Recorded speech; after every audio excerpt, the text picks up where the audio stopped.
Hello Sunil ji, welcome to E24. Thank you very much.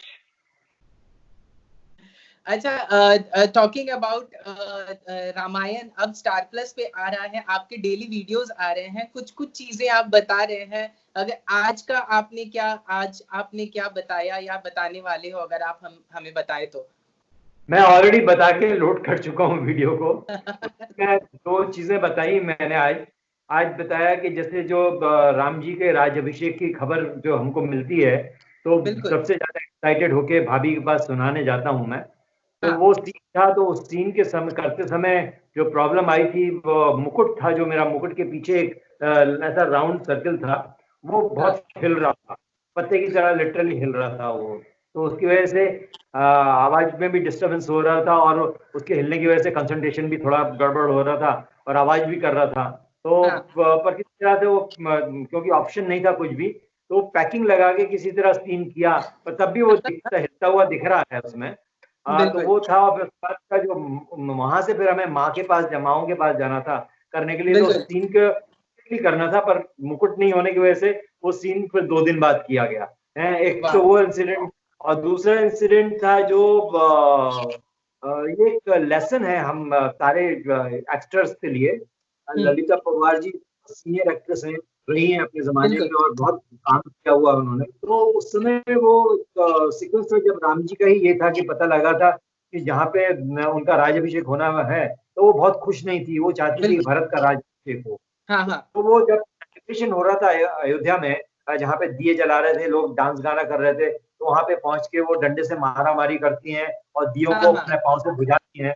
तो उन बुझाने के चक्कर में क्या है कि लिटरली उनके पाँव में जल गई थी, और मतलब गर्म तेल की वजह से, या जो आग लगी वो जो थी उसकी बाती थी दियों की, उसकी वजह से तो उनके पाँव में फफोले पड़ गए थे, लिटरली फफोले पड़ गए थे, और ऐसे अच्छे बड़े बड़े पानी भरा हुआ ऐसे फफोले थे।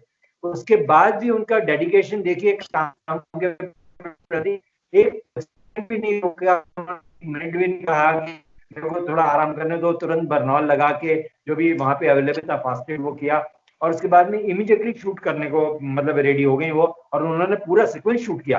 बल्कि आप सोचिए कि उनको कैरी करके लेके गए थे रूम में, और वहां से रूम से वापस कैरी करके लेके आए, पर जब वो शूट कर रही थी तो कुछ भी मतलब उनके फेस पे भी पेन नहीं नजर आता, किसी तरह का कोई तकलीफ दिख नहीं दिखती। She is amazing and she is very inspiring actress. I think all the youngsters should learn what A dedication जो होता है, वो डेडिकेशन क्या होता है, वो सीखना चाहिए उससे, मेरे ख्याल से। तो दैट्स ये दो सीक्वेंस, ये मैंने दोनों सीक्वेंस आज बताए जो कल का एपिसोड देख के मुझे याद आ गए थे। वाह, मतलब एक तरह से कहे तो अपना ही शो आप रिलीजियसली फॉलो कर रहे हो।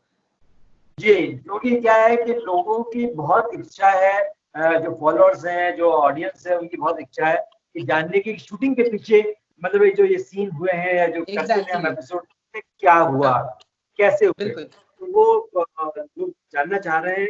मैंने कहा कि क्यों ना मैं, क्योंकि क्या है कि देखिए आपको सीक्वेंस वाइज याद नहीं रहेगा, तो इसलिए मेरे को एपिसोड देखना जरूरी है। तो देखूंगा तब मुझे याद आता है कि हाँ अरे ऐसा कुछ हुआ था, तो फिर मैं उसके लेके नेक्स्ट डे प्रेजेंट करता हूँ।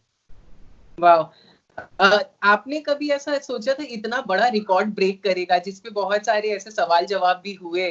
क्या आपकी क्या प्रतिक्रिया है इस पे? क्योंकि रामायण सबसे ज्यादा बहुत सारे आउट ऑफ कंट्री के शोज के भी रिकॉर्ड ब्रेक कर दिए, तो उसमें आपकी क्या प्रतिक्रिया है? अभी मैं ये कहूंगा कि देखो कई चीजें ना डेस्टिनी होती हैं, कई चीजों की आपकी मतलब डेस्टिनी होती है, और मैं समझता हूँ कि ये माइंड की भी एक डेस्टिनी है। जब पहली बार टेलीकास्ट हुआ था तब भी रिकॉर्ड बनाया थी, लॉकडाउन ना होने के बावजूद भी लॉकडाउन जैसा माहौल कर दिया था पूरे देश में। आज लॉकडाउन है, और लॉकडाउन के साथ में बहुत से ऑप्शन भी अवेलेबल है, मतलब एक चैनल्स के ऑप्शन है, वेब के ऑप्शन है, फिर सोशल मीडिया है। उसके बाद भी किसी ने फोर्स करके गन पॉइंट पे नहीं कहा ऑडियंस को कि नहीं आप रामायण ही देखो, है ना। और सबसे अच्छी बात यह है कि यूथ जुड़ रहा है उसके साथ में, यंगस्टर्स जुड़ रहे हैं रामायण के साथ में। It's a very amazing thing, and it is shows कि हमारी संस्कृति, जो हमारा कल्चर है, वो कितना डीप रूटेड है कि हमारे यंगस्टर जो कहने को तो अपने आप को बहुत वेस्टर्न समझते हैं, पर क्या है कहीं ना कहीं बहुत संस्कृति से जुड़े हुए हैं। And I really salute them, and I really feel that they are the great audience, and they are the one who are going to take nature or this country very far like in the map of the world. This is what I can say. Memes बहुत share किए थे उस पे, आप भी बहुत ऐसे, हमें पता चला था कि आपने भी रिएक्ट किया था। क्या था, आपको मीम्स आपने देखे, कुछ आपसे रिलेटेड भी थे, तो आप क्या कहना चाहोगे उस पे? देखिए क्या है कि कोई भी मीम्स ऐसा नहीं था जो बहुत नेगेटिव था। मतलब कहीं ना कहीं सारे मीम्स को फैमिली से कनेक्ट किया हुआ था। हाँ। जैसे मान लीजिए सपोज करो कोई रोने का सीन था तो उसको उन्होंने कनेक्ट कर दिया कि मैं करेले की सब्जी नहीं खाऊंगा, है ना, उससे कनेक्ट कर दिया है। या फिर घर में गेस्ट आते हैं तो कैसे बिहेव करते हैं, वो कैरेक्टर मतलब एक्सप्रेशन कैसे होते हैं, उससे रिलेट कर दिया। तो कहीं ना कहीं मैं कहता हूँ कि ये बहुत क्रिएटिव काम किया है जिसने भी किया है, और जो लोग करते हैं इसको, and I definitely appreciate their creativity on this. But at same time मैं ये कहूंगा कि ऐसी क्रिएटिविटी को अगर वो और अच्छे डायरेक्शन में लगाएं तो they can do wonder in content. So they are like one should appreciate them, appreciate करने वाली बात है और करना चाहिए। और उनको ये कहना भी चाहिए कि भाई आप लोगों को मोटिवेट करने के लिए हम चाहते हैं कि आप अच्छे डायरेक्शन में अच्छी चीजों को क्रिएट करें, अच्छी चीज बनाएं जिससे वो इंस्पायरिंग हो लोगों के लिए, लोगों की एक मैसेज वाली चीज होनी चाहिए। This is what I. अच्छा सुनील जी, लक्ष्मण के किरदार निभाने के बाद आप बहुत लिमिटेड चीजें साइन कर रहे थे, बहुत ही आप आइडियल चीज कैरेक्टर्स आप ढूंढ के आप देख रहे थे। क्या मन में आपके आया था कि आप बहुत ही लिमिटेड हो गए कि अब ऐसा है, कुछ बैरियर था, क्या था, अगर आप हमसे बताना चाहे तो? देखिए ऐसा है नवीन जी कि उसमें दो पहलू है इस चीज के। पहला पहलू तो ये है कि कुछ लोग क्या है कि आपको टाइप कास्ट करके कंसिडर कर रहे थे, बिल्कुल कि आप इसी तरह के काम करें, इसी तरह का ये करें एंड ऑल दैट। पर कुछ लोग डेफिनेटली मेरे को अच्छे ऑफर्स भी कर रहे थे।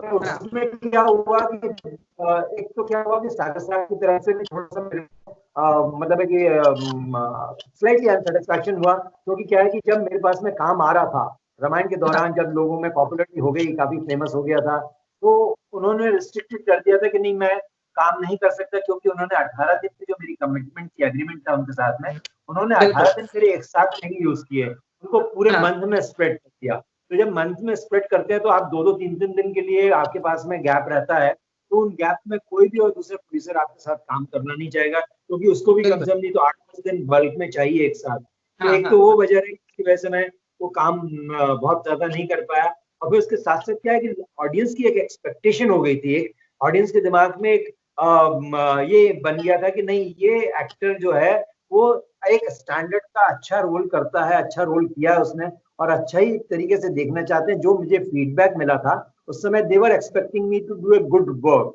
सो उस समय बहुत अच्छा काम नहीं आ रहा था, पर उसमें से जो थोड़ा बहुत मुझे अच्छा काम लगा, जो डिफरेंट लगा, क्योंकि क्या मैं सेम कैटेगरी का काम नहीं करना चाहता था, I was very clear about that.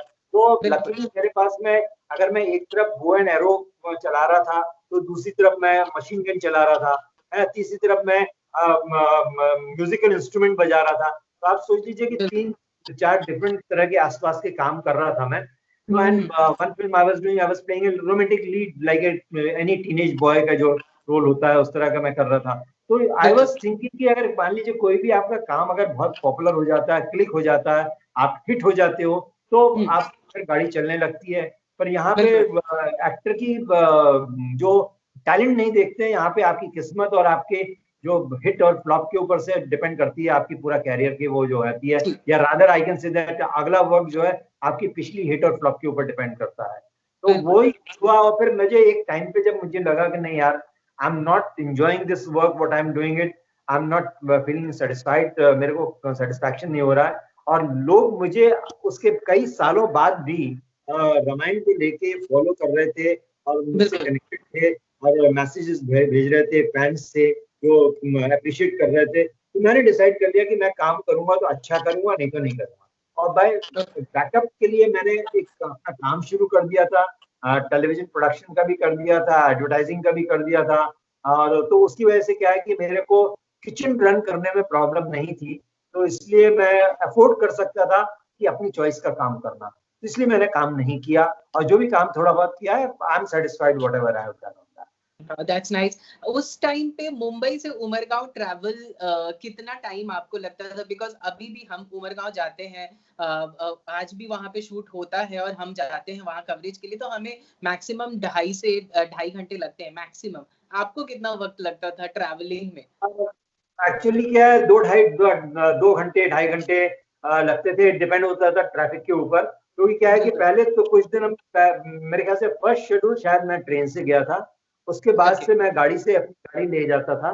क्योंकि मुझे पहली बार में मुझे पता नहीं था कि कहाँ पे है, कैसे जाना है, क्या नहीं है। तो फिर बाद में जब मेरे को पता लगा, लोग दूसरे जो को एक्टर्स थे या प्रोडक्शन वाले गाड़ी लेके आए, तो फिर मैंने उनसे रास्ता समझा, फिर उसके बाद मैं गाड़ी ले जाने लगा। तो डिपेंड करता था ट्रैफिक अगर होता था ट्रक्स का, या फिर कोई ऐसे टाइमिंग होते थे जिन टाइमिंग्स में हम ज्यादा ट्रैफिक फेस करते थे, तो थोड़ा टाइम लग जाता था।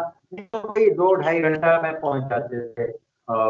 रोड उस समय इतनी ज्यादा ट्रबलसम नहीं थी, पर आज रोड ज्यादा बेटर है। उस समय रोड सिंगल रोड थी, आज आज डबल रोड है, मतलब रोड आज है तो जाने बहुत के ही लिए और आने। बहुत बहुत बहुत ही अच्छे बहुत रोड बन अच्छी रोड। चुके हैं। जी। अच्छा, लोगों ने अभी जैसे पहले भी रामायण, आपने जो रामायण किया उसमें क्या हुआ था कि उसके बाद बहुत सालों तक आपको सबने लक्ष्मण के किरदार में देखा, लोग आपके फीट टच कर रहे थे, लोग आपसे मिल रहे थे। अभी जब रामायण जब वापस टेलीकास्ट हुआ था, उसके बाद लोगों की कोई प्रतिक्रिया आपके पास आई, या कोई लोग आपके पास आए, कुछ नया रिएक्शन आपको मिला इसके बाद से, जो अब जाके डीडी पे जब आया और नाउ स्टार प्लस पे आ रहा है, तो उसके बाद कुछ प्रतिक्रियाएं आई आपके फैंस की? देखिए, प्रतिक्रिया तो ऐसी तो नहीं कह सकता, पर हाँ इतना जरूर है कि मुझे इंस्टेंट रिएक्शन जरूर मिला है। मतलब है कि यहाँ एपिसोड टेलीकास्ट होना खत्म होता है और इमीडिएटली मैसेजेस आने, और इवन इनफैक्ट ड्यूरिंग एपिसोड के अंदर भी सीन खत्म होता है, वो फोटोग्राफ्स के साथ में मेरे को मैसेज भेज देते हैं, ट्विटर के ऊपर, फेसबुक के ऊपर और इंस्टाग्राम के ऊपर। सो I'm seeing it कि like they are loving the character, they are liking the character। बल्कि कई बार तो ऐसे मैसेजेस आए कि बहुत मतलब है कि थोड़ी सी एम्बैरेसिंग पोजीशन भी हो जाती है, कि लोग कहते हैं कि भाई आप अपने परफॉर्मेंस से, दिल हमारे पास एक है, कितनी बार हमारा दिल जीतोगे। तो ऐसी ऐसी प्रतिक्रियाएं जो आती हैं, बहुत मतलब है कि आपको अच्छा भी फील कराती हैं, बट सेम टाइम क्या है कि आपको मतलब है कि समझ नहीं आता कि उस पर रिएक्शन क्या किया जाए। मन करता है कि इन सभी चाहने वालों को एक साथ गले मिलके अगर उसको रिएक्ट कर सकूं, अपनी भावनाओं को बता सकूं, तो मैं बताना चाहूंगा। पर अनफॉर्चुनेटली कई बार क्या होता है कि मैं आपके माध्यम से ये भी कहना चाहता हूं सबको कि देखिए, मेरा मकसद और मेरा एम रहता है कि हर इंसान को रिप्लाई देने का, परंतु इतने ज्यादा मैसेजेस होते हैं, इतने ज्यादा मतलब है कि आपके पास में कम से कम ट्विटर पे, फेसबुक और इंस्टाग्राम के मिला के देख लिया जाए तो 400-500 से ज्यादा आते हैं पर डे। और बीच बीच में आप लोगों से भी इंटरेक्ट करना पड़ता है, फिर एपिसोड देखना पड़ता है, फिर उसके बाद में उसको लेके बोलना पड़ता है। तो इन सब की वजह से मैं सबको अटेंड नहीं कर पाता हूँ, तो प्लीज मत माइंड करें। पर मेरे लिए सबके प्रति प्यार, सबके प्रति श्रद्धा, सबके प्रति जो आदर है, वो उतना ही है। जिनको मैसेज करता हूँ उनके लिए भी है, और जिनको नहीं कर पाता हूँ उनके लिए भी उतना ही प्यार है। अच्छा, आने वाले दिनों में किस तरह का रोल आप देखना चाह रहे हैं? अगर आपको कुछ ऑफर आया तो किस तरह का कैरेक्टर आप प्ले करना चाहेंगे? देखिए क्या है कि उस हिसाब से तो मैं बहुत कहना मुश्किल है, क्योंकि अगर मैं जो रोल चाहता हूँ वो कोई स्क्रिप्ट लिखेगा या नहीं लिखेगा, उस तरह की बनाएगा या नहीं बनाएगा, मुझे नहीं पता। पर हाँ इतना मैं जरूर कहूंगा कि जो भी स्क्रिप्ट हैं, मेरे लिए इम्पोर्टेंट होगा कि टोटलिटी में वो स्क्रिप्ट को देखना कि वो स्क्रिप्ट का इम्पैक्ट क्या होगा, और दूसरा जो कैरेक्टर मैं प्ले कर रहा हूँ उस कैरेक्टर की कितनी वैल्यू है, कितनी इंपॉर्टेंस है, और उसमें मतलब है कि वो किस तरीके से उस स्क्रिप्ट में अपने आप को एक मतलब अहम किरदार बनता है, और उसको आगे मोटिवेट करने में या उसको कुछ अच्छा इंटरेस्टिंग करने में सहयोग देता है। That is what is matters to me, तो उसी तरह का चैलेंज देखने चाहूंगा मैं। वाह! कपिल शर्मा के शो में आप गए थे, कितना ज़्यादा मज़ा आया था। कैसा अनुभव रहा आपका? हर किसी को जानने की बहुत इच्छा होती है कपिल शर्मा के शो में। आपका किस तरह का अनुभव रहा वहाँ पे? बहुत अच्छा था, बहुत मतलब है कि कूल एटमॉस्फेयर था। हमें पता भी नहीं चला कि हमने कब उस कपिल शर्मा का शो का शूट कंप्लीट कर लिया, क्योंकि जैसे आपसे बात कर रहा हूँ इसी तरह से ऐसे ही नॉर्मल चिट चैटिंग हुई और उसी चैटिंग के हिसाब से किया। और रियलाइज भी नहीं हुआ कि कब शूटिंग हो गई है उसकी, you know. It was a wonderful, and Kapil is also very nice person, his team is very good, very helpful, and they gave us a very warm I mean like response to वहाँ पे जो एक expect करते हैं कि आपको एक इज्जत मिले, अब प्यार मिले, वो इज्जत और प्यार कपिल शर्मा के शो में सभी ने दिए, in fact, you know. So we are happy and we are really, I'm like, we'll say that Kapil Sharma and his team is good luck. वाह। अच्छा सुनील जी, आप रामानंद सागर जी के आइकॉनिक रामायण के बाद बहुत सारे रामायण बने, बहुत सारे मूवी में भी बहुत सारे आए, रामायण के किरदार भी थे। अगर बॉलीवुड में अगर रामायण बने तो आप राम, सीता, लक्ष्मण, हनुमान और रावण के किरदार में किनको देखना चाहोगे? ये बहुत ट्रिकी सवाल है ये। पहले इस सवाल का मैं पहले भी कई बार जवाब दे चुका हूँ। प्रॉब्लम क्या है कि देखिए, अभी अगर मान लीजिए, सपोज कीजिए कि किसी भी नोन एक्टर, कोई भी पॉपुलर एक्टर है, तो उस एक्टर को राम, लक्ष्मण, सीता और हनुमान जो कैरेक्टर हैं, इतने आइकॉनिक कैरेक्टर्स हैं, इतने मतलब लोगों के दिमाग में बैठे हुए कैरेक्टर हैं। ये पहले बुक के हिसाब से थे और अब मतलब है कि जो स्क्रीन पे आने के बाद में स्क्रीन के हिसाब से बने हैं। तो उसके लिए आप वो एक्टर होना चाहिए जो जिसकी कोई इमेज ना हो। बिल्कुल। क्योंकि जो इमेज के साथ उसने अगर काम करेगा तो उसमें कहीं ना कहीं वो एक्टर नजर आएगा, वो पर्सनैलिटी नजर आएगी। तो सपोज कीजिए, मैं फॉर एग्जांपल मैं किसी के लिए बोल रहा हूँ, पर एक बात बोल रहा हूँ मैं कि अगर हम सपोज करो ले लेते हैं किसी एक्टर को, जैसे रणवीर सिंह को फॉर एग्जांपल, करेक्ट है ना? तो रणवीर सिंह बहुत अच्छे एक्टर हैं, मैं उनको बहुत पसंद करता हूँ और कहता हूँ कि he is one of the boy who has got a capacity to become superstar. He's got that strength in him, you know, that power in him. मेहनत भी बहुत करते हैं, परंतु क्या है कि रणवीर सिंह को वो चीज को कहीं पे रणवीर सिंह नहीं लगना चाहिए, उनको वो कैरेक्टर लगना चाहिए। तो वो कैरेक्टर इतनी पॉपुलरिटी है उनकी, इतना नोन है वो, तो उसके नोन के हिसाब से क्या होगा कि ऑडियंस के दिमाग में ये बहुत डिफिकल्ट है कि यार ये एक्टर रणवीर सिंह कर रहा है राम या लक्ष्मण या जो भी कर रहा है रोल, है ना? ये नहीं होना चाहिए।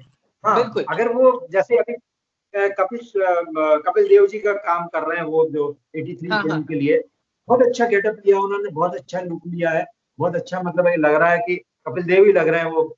ऐसा कुछ अगर एक्टर डेडिकेट करेगा तो काम कर सकते हैं। तो मुझे जो फेसेस जो समझ में आते हैं वो मैं थोड़ा सा आपको जिक्र करूंगा उन फेसेस के बारे में। तो क्या है कि हर कैरेक्टर का, एक रामायण के जो कैरेक्टर है उनका ना एक बहुत स्ट्रॉन्ग फिजिकल अपीयरेंस है। फिजिकल अपीयरेंस को आप देखेंगे तो जैसे राम है, तो राम का क्या है कि रिस्ट्रेन एक्सप्रेशन है, उनके कंट्रोल एक्सप्रेशन है, उनके एक्सप्रेशन में ज्यादा मतलब कि इमोशंस नहीं दिखते हैं और उनको दिखाना भी नहीं, क्योंकि वो भगवान का रूप है। तो मुझे ऐसा लगता है कि अजय देवगन जी का जो फेस है वो सेंसिटिव भी है, और उसके अलावा क्या है कि उनके मन में ऐसा लगता है उनका फेस देख के कि वो बहुत कुछ डाइजेस्ट कर सकते हैं अपने अंदर। बिल्कुल। तो मुझे लगता है कि राम के लिए मैं पहले भी बोल चुका हूँ कि अजय देवगन जी मुझे ज्यादा सूट करते हैं उसके हिसाब से। और ऋतिक रोशन को मैं जरूर कहूंगा लक्ष्मण के रोल के लिए, क्योंकि उनके जो शार्प फीचर हैं, जो उनके अंदर आंखों में जो मतलब है कि जो चमक है, या कह लीजिए जो एंगर दिख सकता है, वो मुझे उनमें नजर आ रहा।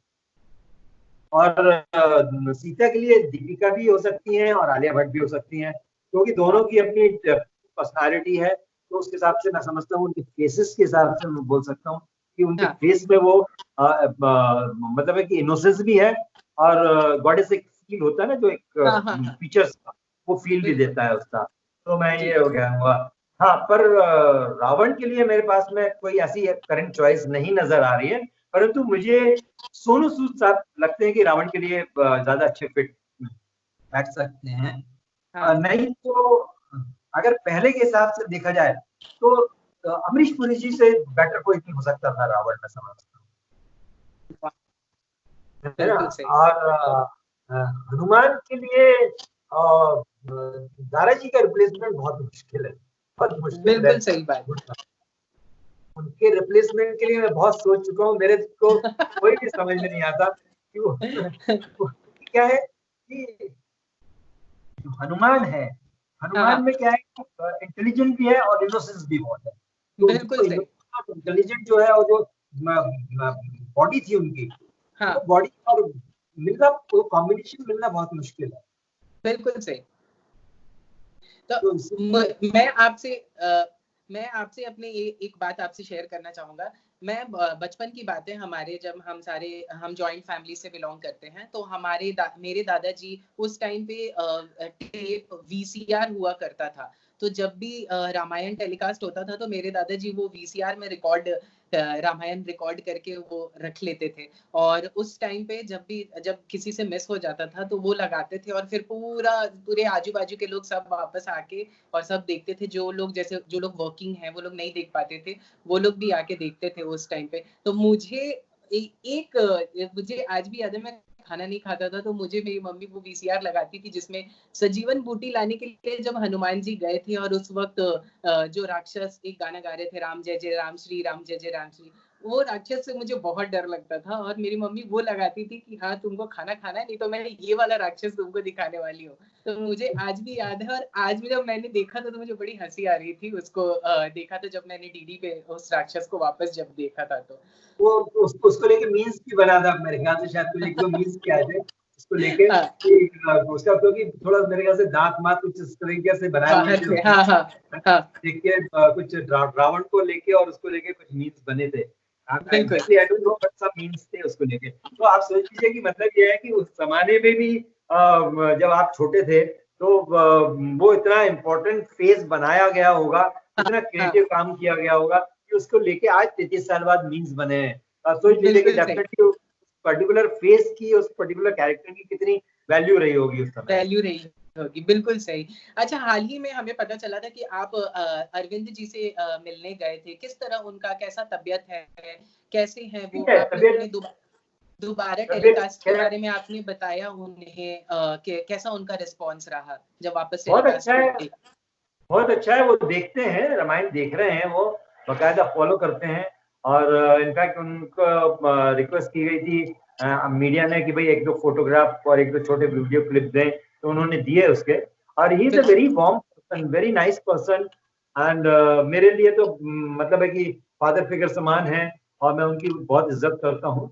और मेरे ख्याल से रामायण में ही मेरी मुलाकात हुई थी, और उस समय से लेके अभी तक उनके साथ में मेरा बहुत ही अच्छा रिलेशन है, बहुत घर जैसा रिलेशन है उनके साथ में। और हर दूसरे तीसरे दिन ऑल्टरनेट मुझे को फोन करते रहते हैं, और बात होती रहती है उनसे। और या फिर मैं फोन कर लेता हूँ अगर नहीं आता आता है तो फोन।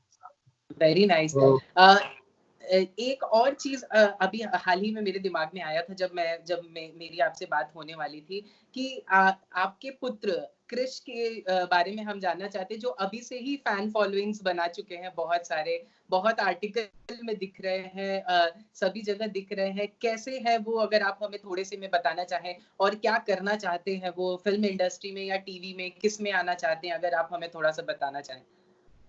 देखिए क्या है कि उनका देखिए, जब ग्रोइंग ईयर्स था, जब वो छोटा था, तो उसको मतलब है कि जब प्रोडक्शन मैंने शुरू कर दिया था, तो एक बड़ा फनी सा इंसिडेंट है उसके साथ में। क्योंकि क्या है कि उस समय प्रोडक्शन के कुछ सामान या कुछ ट्रंक वगैरह ना घर पे रखवा लेता था, ऑफिस में जगह कम होती थी तो उसके हिसाब से, तो एक दो ट्रंक पड़े रहते थे। तो जब वो छोटा था, मेरे ख्याल से 5-6 साल का था, तो उसको एक अजीब सा उस ट्रंक से पैशनेशन था, बिल्कुल, पैसिनेट था उस ट्रंक से। वो बार बार खोल के उसके देखता था उसकी मतलब एक, क्योंकि देखिए शूटिंग के जो सामान होता है उसमें एक अजीब सी महक होती है, एक अजीब सा उसका एक मतलब है हाँ कि हाँ, ऑरा होता है। तो वो उसको फैसिनेट करता था। तो मैं बिल्कुल, हालांकि उसको कई बार उसको बंद करो, उसको भागा तो वापस खोल लेता था, देखता था। तो घर में ये बात होती थी कि लगता है कि किसी पुराने फिल्म पर्सनालिटी की, राज कपूर जी की या पता नहीं किसकी आत्मा उसके अंदर है, जो उसको बार बार फैसिनेट करती है। उस समय हमें नहीं मालूम था कि उसका इस तरफ झुकाव है। और जैसे जैसे बिल्कुल, बड़ा हुआ तब उसकी पर्सनालिटी भी निखरी, और हाँ, लोगों ने भी बोलना शुरू किया। फिर मतलब थोड़ा बहुत थिएटर भी किया उसने। तो उसके वाह, हिसाब से फिर लगा। फिर हालांकि I was not very keen कि he should get into this. मैं चाहता था कि कुछ एडवर्टाइजिंग में चला जाए, कुछ और क्रिएटिव करे उस हिसाब से। बिल्कुल, पर उसका झुकाव इस तरफ था, और मैंने उसका थोड़ा बहुत जो भी काम देखा, तो फिर मैंने उसको सपोर्ट करना शुरू किया कि जब मुझे रियलाइज हुआ कि यस ही इज केपेबल, और उसमें है वो बात, पर्सनालिटी भी है, दिखने में भी बहुत अच्छा है और एक जो ग्लैमर होता है जो चाहिए इस लाइन के हिसाब से, तो वो है उसके अंदर। मैंने कहा क्यों ना, और फिर उसका भी एक वो है कि वो चाहता है कि इस समय वो फिल्मों में ज्यादा कंसंट्रेट करे, फिल्मों की तरफ ज्यादा उसका झुकाव है। पर देखते हैं अब किस्मत कहाँ ले जाती है। और क्योंकि क्या है कि पर्सनालिटी, जैसे मैंने कहा, पर्सनालिटी और टैलेंट जो है वो उतना मायने नहीं रखता है, यहाँ पे किस्मत ज्यादा मायने रखती है ना। किस्मत आपकी अच्छी हो तो फिर टाइम के साथ में अब आप करते करते टैलेंट भी आ ही जाता है लोगों के अंदर ना। So let's hope, and I'm hoping and wishing the industry will accept him and give him a good chance to prove himself. Let's hope. I don't know, I'm like क्या होता है, बाकी किस्मत उसकी है। चलिए, बहुत बहुत अच्छी बात है। सुनील जी, जाते जाते अपने सारे व्यूअर्स को और अपने फैंस को क्या मैसेज देना चाहेंगे रामायण के लिए भी? और हम सब हाउस अरेस्ट हैं, हम सब लॉकडाउन में हैं, हम घर पे हैं, फिर भी लोग बाहर निकल रहे हैं, बहुत चीजें हैं। क्या आप कहना चाहेंगे अपने फैंस एंड व्यूअर्स से जाते जाते? देखिए, रामायण से रिलेटेड तो मैं पहली चीज तो ये कहना चाहूंगा कि रामायण एक एंटरटेनमेंट नहीं है अकेला। जब भी रामायण लिखी गई होगी बहुत सोच समझ के लिखी गई है हमारी संस्कृति है, हमारा कल्चर है। और ये मैं समझता हूँ किसी जातिवाद को लेके या किसी धर्म को लेके नहीं है, ये पूरी इंसानियत के लिए है। क्योंकि क्या है कि इसमें रिश्ते जो हैं, रिश्तों की कहानी है, और रिश्तों की कहानी जो है वो किसी हिंदू, किसी मुसलमान, किसी क्रिश्चियन, किसी सिख के लिए नहीं होती है। सब में रिश्ते होते हैं, सब में माता पिता, भाई बहन और बेटे और बहुएं सब होती हैं, वो सारे रिश्ते हैं। अगर इस कहानी से हमें शिक्षा लेनी चाहिए कि रिश्ते हमें कैसे निभाने चाहिए, हमें जीवन में क्या करना चाहिए, वो सीखना चाहिए इसमें, और वो जीवन में लेके आए। मैं आपको ऑनेस्टली बताता हूँ कि बहुत सी चीजें मैंने भी अपने जीवन में, और मैंने अपने रिश्ते बेहतर बनाए, अपने घर वालों के साथ भी बेहतर बनाए हैं, बाहर वालों के साथ भी बेहतर बनाए हैं। आज मैं अपने आप को ज्यादा बेहतर इंसान समझता हूँ रामायण करने के बाद और उससे सीखने के बाद, और मेरे रिश्ते उनके साथ में ज्यादा सुधरे हैं। तो मेरे ख्याल से रामायण से रिलेटेड मैं यही कहूंगा कि सीखें और देखें आप इसको और सराहें। और दूसरी चीज मैं बताना चाहूंगा कि जिन लोगों ने दूरदर्शन पे देखी है रामायण, और वो लोग ये सोच रहे हैं कि रामायण हम स्टार प्लस पे देखें या नहीं देखें, अगर इस माइंड में है तो मैं कहूंगा कि जरूर देखिए। उसकी वजह एक ही है क्योंकि जो दूरदर्शन पे है उस समय कई सीन जो ऐसे थे जो नहीं दिखाए हैं दूरदर्शन ने, है वो वजह मुझे नहीं मालूम है, क्यों नहीं दिखा पाए, कट गए हैं। मैं खुद भी देख रहा हूँ और मैं खुद भी इंजॉय कर रहा हूँ स्टार प्लस पे देख के, क्योंकि स्टार प्लस पे कई सीन मिले हैं देखने के लिए, एडिशनल म्यूजिक एडिशनल देखने को मिला है, ज्यादा भावनाएं, ज्यादा इमोशन मिल रहे हैं मुझे देखने के लिए। तो इसलिए मैं कहूंगा कि देखना बहुत जरूरी है, और इससे आप स्टार प्लस पे देखेंगे तो आपको ज्यादा मजा आएगा देखने में। और जो इस माहौल में जिस माहौल में हम लोग घर के अंदर लॉकडाउन है, तो ये माहौल जो है, ये देखिए, ये माहौल हमको बहुत बड़ा लेसन सिखा रहा है, बहुत बड़ी सीख दे रहा है। क्योंकि क्या है कि जीवन में आपके पास में सब कुछ होने के बाद भी, पावर है, पैसा है, सब कुछ है, परंतु जो ये बीमारी फैली हुई है इसने आपके हाथ पांव बांध दिए हैं। ये ना राजा देखती है ना रंग देखती है। ये बीमारी अगर प्रिंस चार्ल्स को या प्राइम मिनिस्टर यूके को हो सकती है तो एक गरीब को भी हो सकती है, और उसका हश्र उनको भी वही होगा, इनको भी वही होगा। तो इसीलिए क्या है कि ये बीमारी ने हमें, हमारे इंसानों को ये बता दिया है कि भाई साहब, आप लोग सबसे ज्यादा ऊपर नहीं हो, सुप्रीम नहीं हो, आप को एग्जिस्ट करते हो, रादर देन को एग्जिस्ट भी नहीं करते हो, आप सबसे नीचे हो। एक चींटी को कोरोना वायरस नहीं होगा, एक इंसान को कोरोना वायरस हो सकता है। तो आप सोच लीजिए कि आप चींटी से भी नीचे हो, चींटी से भी बदतर आपकी पोजीशन है अगर देखा जाए तो। सिर्फ ये कहूंगा कि आप अपने आप को तीसमार का मत समझो, शेर मत समझो। हो सकता है आपकी इम्यूनिटी अच्छी हो, आप स्ट्रांग हो, आप बाहर ये सोच के निकलते हो कि मेरी तो इम्यूनिटी अच्छी है, मुझे कुछ नहीं होगा, परंतु आप ये सोचो कि आपके घर वाले जो हैं, जिनमें बच्चे भी हैं, बड़े बुजुर्ग भी हैं, उनको हो सकता है, उनकी इम्यूनिटी की गारंटी आपके पास नहीं है। तो जितनी जल्दी और जितना हम जल्दी समझेंगे इस चीज को, और अगर हम अपनी जिंदगी में उसको मतलब है कि लाएंगे और इसको से बंधेंगे, कंट्रोल में रहेंगे, जाना जरूरी नहीं हो तो नहीं निकले, तो हम उतनी जल्दी इससे बीमारी से छुटकारा भी पाएंगे। क्योंकि क्योंकि क्या है कि अगर हम बाहर निकलते हैं, किसी से हमें इन्फेक्शन लगता है और हमसे 4 लोगों को इन्फेक्शन लगता है, तो आप सोच लीजिए केसेस बढ़ ही रहे हैं ना। आप अगर क्वारंटाइन में सारे लोग रहते हैं तो ये केसेस नहीं बढ़ते जो सुनने में आ रहे हैं। और दूसरी चीज क्या है कि जो ये अफवाहें उड़ रही हैं उन पे विश्वास मत करो। और अफवाहों पे विश्वास करने से क्या होता है कि हमें गलत चीजें मिलती हैं। अब जैसे ट्रेन चल रही है कि अफवाह उड़ी, सारे लोग जो जाने वाले थे भाग गए और वहां पे इतने इकट्ठे हो गए। हो सकता है उनमें से कई लोग कोरोना वायरस से मतलब जूझ रहे हो या उनको स्टेज पे दूसरों को लग जाए। तो आप पहले कर लो, कंफर्म कर लो जो चीज आपको चाहिए। जब आपको 4 जगह से कंफर्मेशन हो जाए तब आप आगे बढ़िए, तब तक ना बढ़िए। दूसरा सबसे इम्पोर्टेंट चीज है कि वो ये है कि अगर हमें कोरोना वायरस से लड़ना है, जैसे हमारे प्राइम मिनिस्टर साहब ने कहा है कि हमारे चारों तरफ हमें एक लक्ष्मण रेखा सेल्फ बनानी है, तो लक्ष्मण रेखा खींच के रहिए। उसके बाहर तो रावण रूपी कोरोना वायरस बैठा हुआ है, वो आपको ग्रैब कर सकता है, लक्ष्मण रेखा के अंदर कभी नहीं आएगा, है ना। और साफ सफाई रखिए, हाथ बार बार धोइए। और जो पुलिसकर्मी है या डॉक्टर्स हैं या नर्स हैं या जो हमारे वेंडर्स जो लाके हमें सामान सप्लाई कर रहे हैं, उनको उनकी सोचिए, उनके लिए सोचिए कि वो लोग घर में कितनी मेहनत कर रहे हैं, अपनी फैमिलियों को सेक्रीफाइस करके बैठे हुए। वो भी हमारी तरह इंसान है, उनकी भी अपनी फैमिली है। हमारे घर से कोई बाहर जाता तो हमें डर लगता कि कहीं पे कहीं इन्फेक्शन ना लग जाए। सोचिए तो वो तो केसेस के साथ में जूझ रहे हैं डेली। बिल्कुल, इंसानियत के नाते कम से कम इतना सोच के प्लीज क्वारंटाइन में रहिए, इस बीमारी से जल्दी से छुटकारा पाइए। यही मेरी अपील है, यही मेरी रिक्वेस्ट है, यही मेरी प्रार्थना है लोगों से, यही मैं कहूँगा आपसे।